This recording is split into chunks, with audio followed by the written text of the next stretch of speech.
We're not going into extra time, actually. Thank you. Right, I'll keep it short.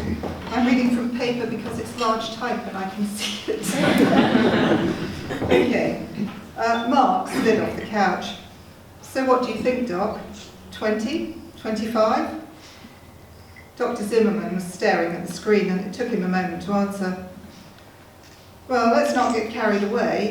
35 maybe, but that's still pretty awesome, I'd say.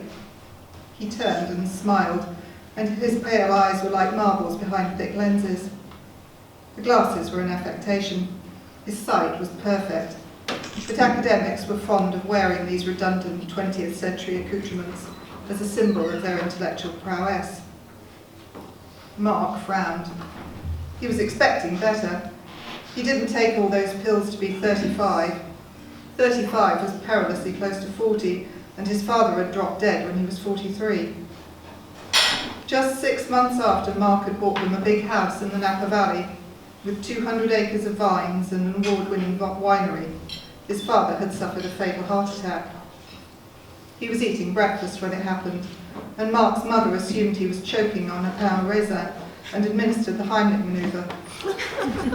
She managed to crack 2 of his ribs, but by the time the paramedics arrived, he was already dead. Are you sure, Doc?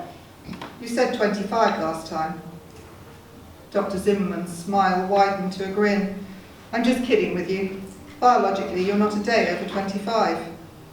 Phew. You had me going for a minute, Doc, Mark said, relieved. How long has it been? The doctor checked the screen again. Exactly 50 years and 7 days since you started the program. Not bad.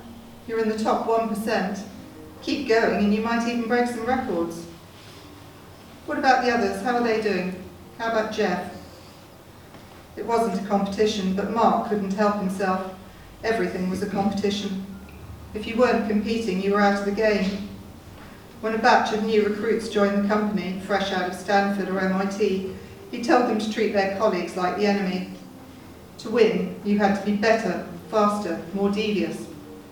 You couldn't kill them, obviously, but it was a battle of brains, and at the grand old age of 91 years and 7 days, he had the brain of a 25-year-old, and an exceptionally gifted 25-year-old at that.